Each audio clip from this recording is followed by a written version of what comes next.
Like, I know VA loans, they don't require zero down. So for military people, they don't require zero down.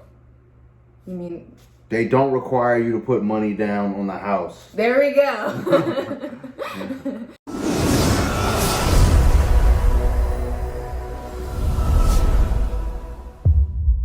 Hey, what's up, y'all? Welcome back. And if you're new here, welcome.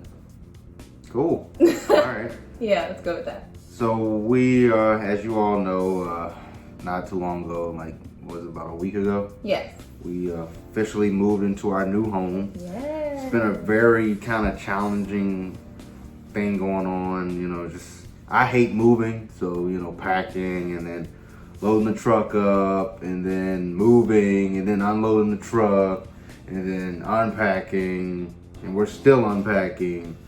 So yes. It's been a challenge, especially, going to work every day too. But we're getting there, little by little. We've got a lot of things unpacked. We're still waiting on like furniture and stuff to come in. A lot of furniture to come in. Yeah. All of our furniture. Pretty much. To come in. So we're still working on that. But we are doing it. We are living the dream, baby. We are living the dream. Woo! High five. So with that being said, I know a lot of you had some questions to ask. Yes. So we put a post up on Instagram. If you don't follow us on Instagram, I'm going to put it right there at, what is it? Destinado now? Yes, Destinado. __. And we made a post that asked you guys what your questions were about our home buying and or building and or financing process. So we made a video just to answer your questions and to share a little bit what we learned about our buying experience with you guys. So we want to inspire. So definitely that. Yeah. Definitely. I would like to see all my people out here, living the dream too. So whatever it takes. Whatever it takes. That's what we did. You want to answer the first question? Yeah, I can do the first question. The first question says, how much did you have to save for the down payment?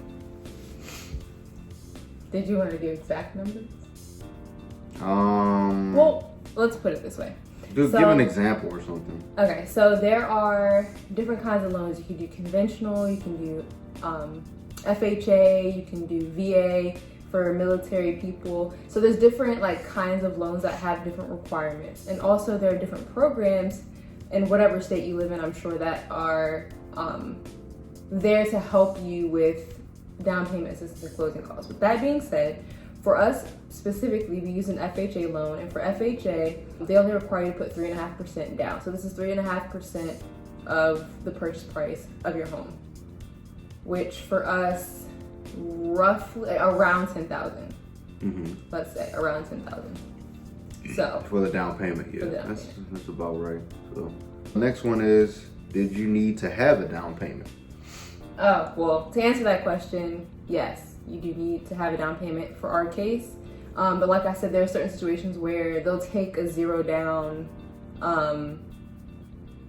They'll take zero down. It all depends on what program and what loan. And what loan? Like, I know VA loans, they don't require zero down. So for military people, they don't require zero down. You mean? They don't require you to put money down on the house. There we go.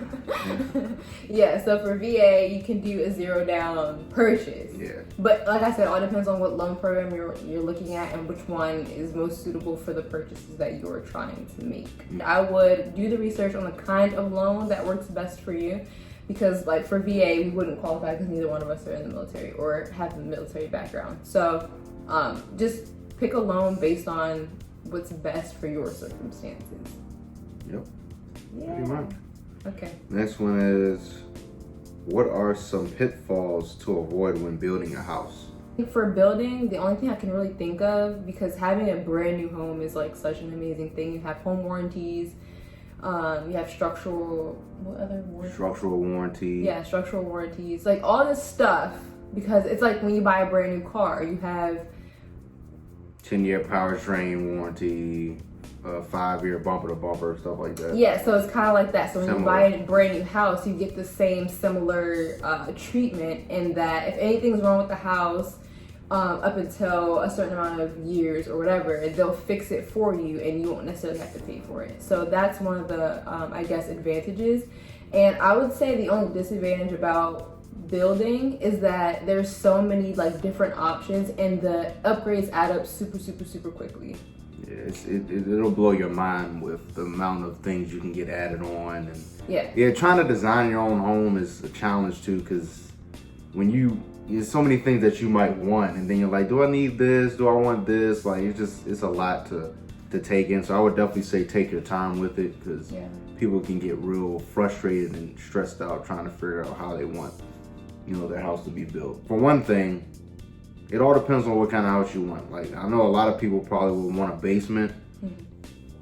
Some people might not, but it depends. But when it comes to, if you do want a basement, for instance, in a lot of cases, make sure that your basement, I would get a walkout basement, because in-ground basements, 9 times out of 10 you might be okay, but there's some instances where if you have an in-ground basement, you have to worry about flooding issues more than you would a walkout basement.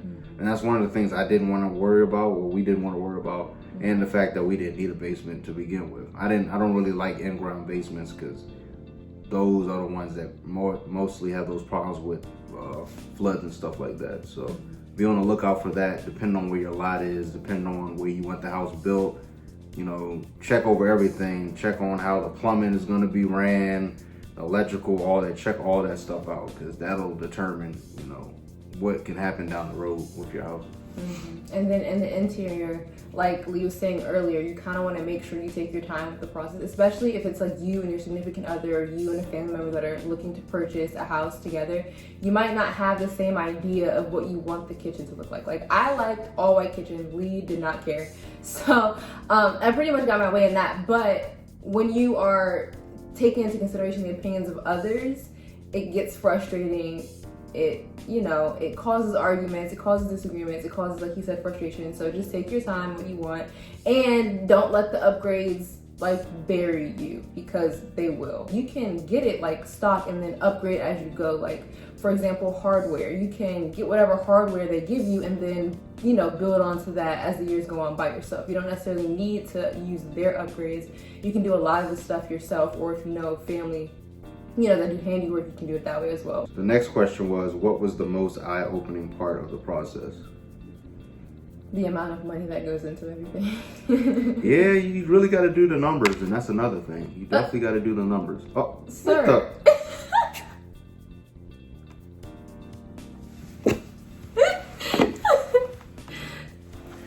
So since we were rudely interrupted by a dog who decides to think he, owns everything here, we're gonna go over that question again. What was it?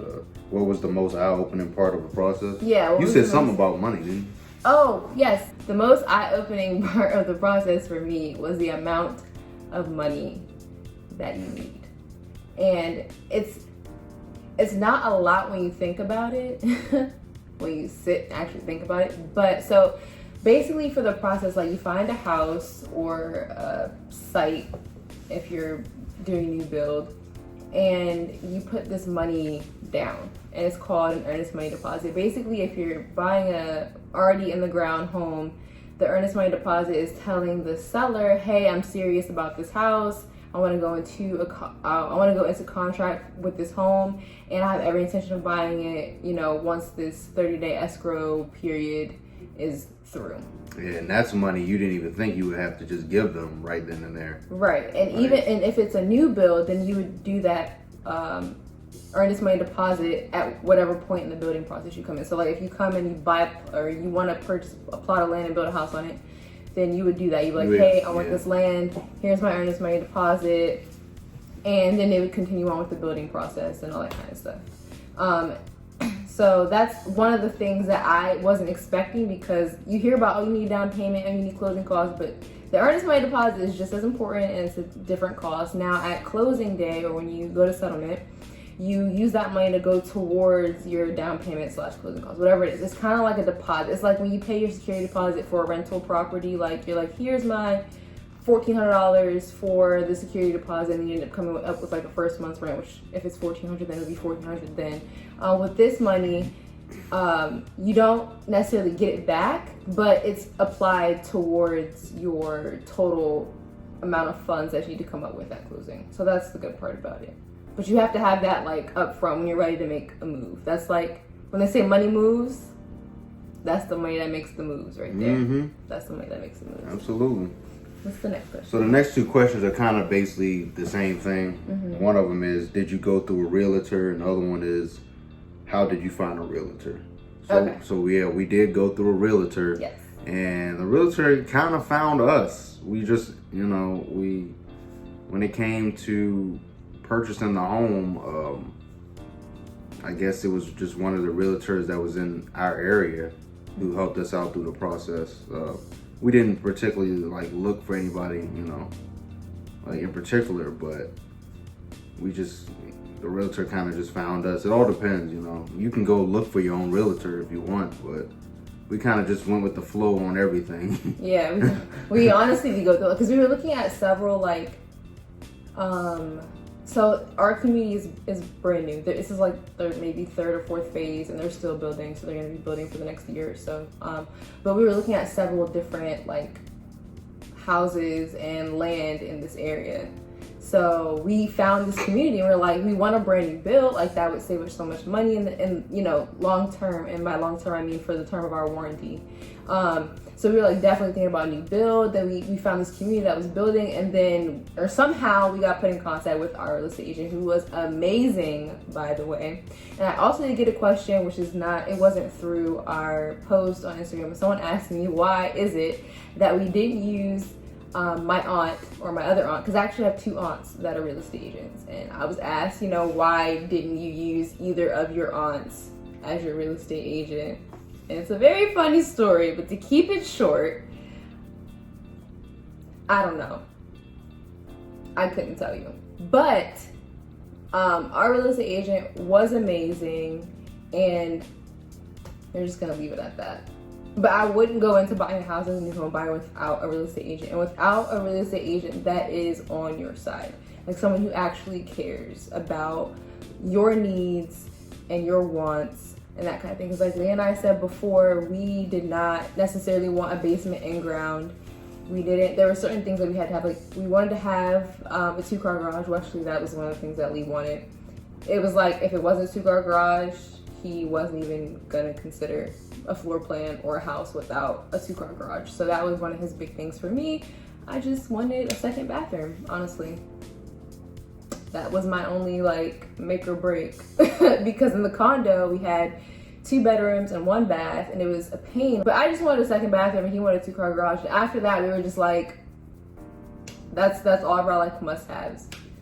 So definitely have a realtor that is working for you and on behalf of you, and that isn't going to waste your time. And vetting real estate agents is a actual thing.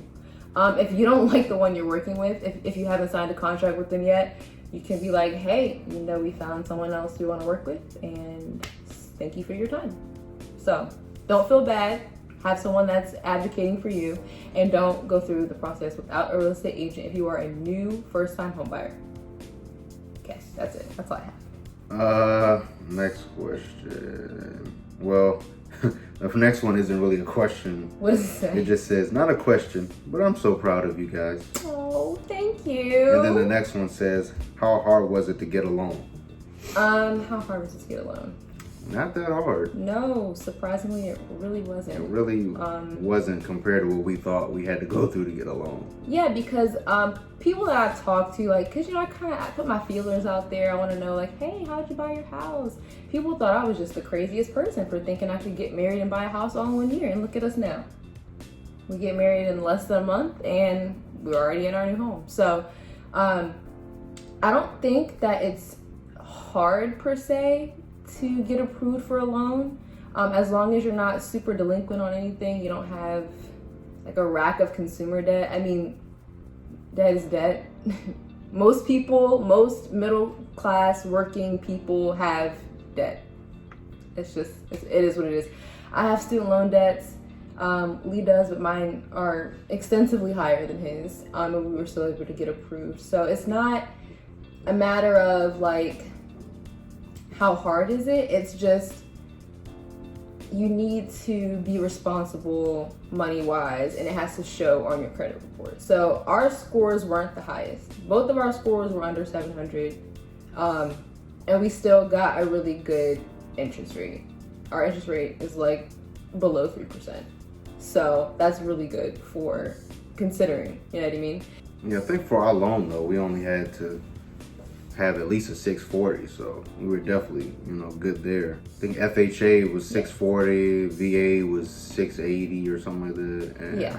Well, normally for FHA, you need 580, I believe, as a credit score to get approved for the loan minimum. But because of the coronavirus, and they were having people that were not able to continue on in the process because they were losing their jobs or they were getting behind on bills. Basically, the lender wants to make sure that you are in a position to pay back your loan. They don't care about anything else. They just want to make sure that you are set up to be able to pay them back for however long your loan term is, 15, 30, whatever, for however long your loan term is. So what they were doing was, instead of making 580 the minimum, they raised it to 640. And for VA, it was 680, like you were saying, 680? Mm-hmm. I'm not sure what it was for VA before, because like I said, neither one of us are in the military, so we would not have known that otherwise. But that's all that was required from us, and we had the 640 credit score. Like I said, both of our credit scores were below 700, so there was a little bit of wiggle room there. Being that they raised it and we still had some space to go, but you don't need to have a 700 or an 800 credit score to be approved for a loan. And like I said, you don't need to be debt free, because I have student loan debt, I have credit card debt. Granted, my credit card is not a high balance. I usually pay it off every couple of months, or if not every month, because I'm really weird about stuff like that. But you're not delinquent on anything. You don't have anything in collections. You're making your monthly payments for all of your bills on time, and they want to see that. Not just that though. You need to have money in your bank. You need to have money saved up. Well, that's to get approved for the loan. I don't know. It depends if your loaning agency, if your lender has stipulations on reserve money. So yeah, some of them don't. Some of them do. But it's for your best interest to still have a good amount saved up, because you never know what can happen. I agree with that. You never know how much you're gonna have to come up with, especially with closing costs and stuff like that. It's always good to have a good amount saved up. Yeah. For those things. You don't want to just save enough for a down payment and closing costs, because we don't believe in being house broke. You want to save a little more just in case, like Lee said, something goes wrong, especially if you're buying a house that's already in the ground, it's already built. Let's say, boom, you move in and then the air conditioner goes out, or boom, you move in and I don't know what else could go wrong. A lot of things could go wrong, especially with used homes. What was that? The chair. Oh, especially with used homes. I know some people that within the first month of them moving in, like you just said, their AC went out, or their refrigerator stopped working, or something like that. For those instances, if you don't have a warranty or nothing to back all that, you have to come out of pocket immediately. It's not like how when you lived in an apartment or a condo, you're renting something and that you just call landlord. Right, they'll take care of it. No, everything is your responsibility. You're the landlord now. That was another thing, kind of how that was another thing as to why we kind of wanted something new. Because when we get in a new home, we don't want to have to worry about those things like that for a while. We want to be able to settle in and kind of not be worried about or stressed about those things, because things like that can happen. Even with a new home, you could lose your AC. You just never know. So all that stuff's covered for a long time, so we don't have to worry about that. And that kind of piggyback on us getting new cars last year. We got brand new cars. We got brand new cars because we didn't want to have to worry about maintenance and all that stuff, especially us eventually buying a home. We want to make sure we be able to get to the money with no problems and not have to worry about it. So it kind of all worked out, man. Yeah. So we thought we were doing something last year. New condo, we were renting, new cars. I had a new job. You had a new job too last year, didn't you? Or was it the year before?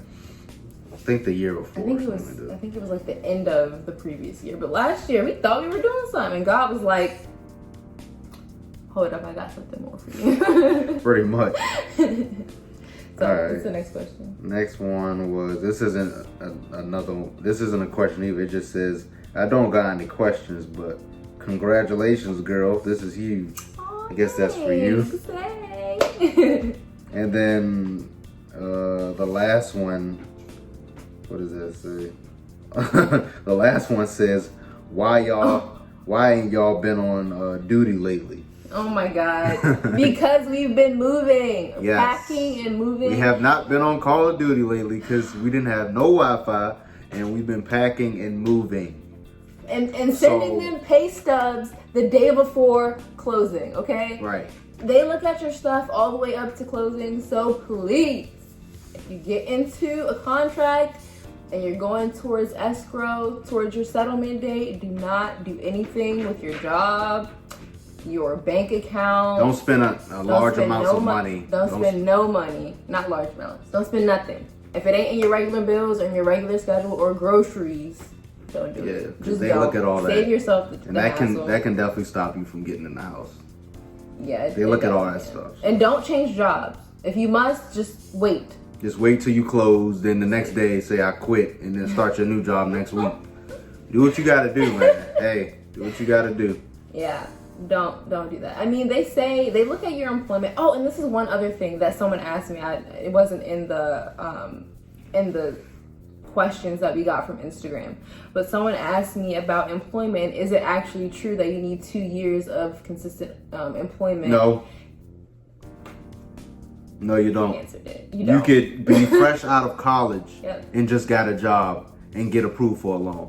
Yes. That doesn't matter. You just need some pay stubs. For them to have to make sure they can verify your income. The real estate agent we worked with last year, who was trying to kind of help us figure out what we wanted, he was like, no, there are many, mortgage brokers and lenders who will take you straight out of college. You don't necessarily have to have like this 2 years of constant employment because they understand, hey, I just graduated from college 6 months ago and I want to buy a house. They're not going to be like, no, you need 2 years of employment.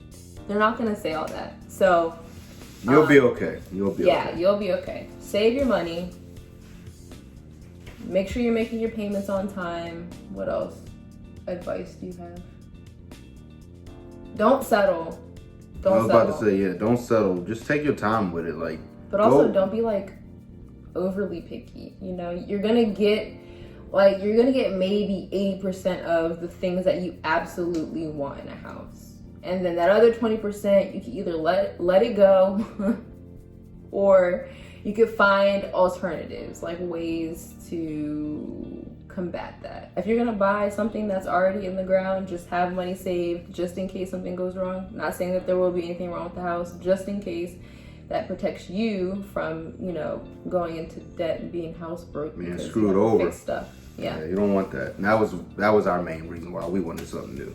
Yes, absolutely. We wanted to be able to continue to build our wealth while not having to put a whole bunch of money into a house. Right, and continue to live our regular lifestyle. Right, our mortgage is only $8 more than what our rent was. That's unbelievable.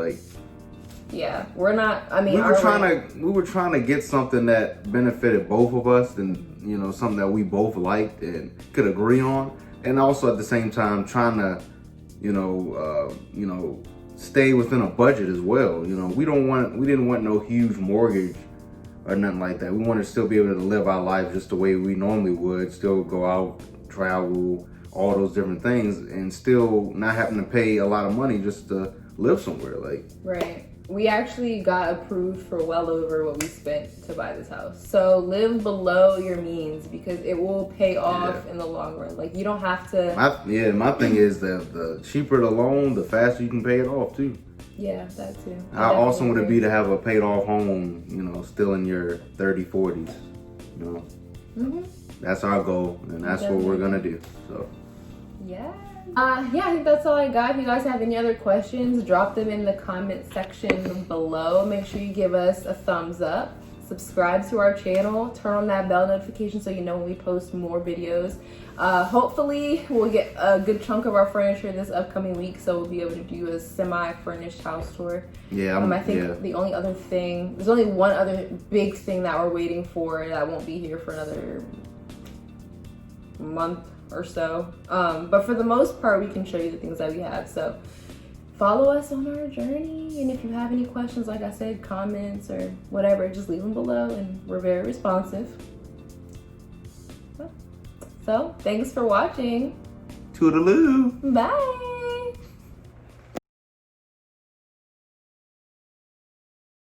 And also another thing with built when you get a house built, I want he's here.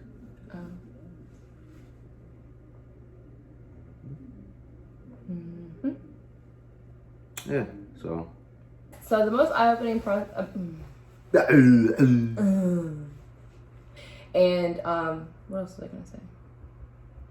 I was gonna say something else. I just forgot what it was. Yeah, well, for FH. why? Hey, friends, and welcome back to our channel. Hey. And if you're new here, Lee, you do this every I'm time. really not trying to not do it.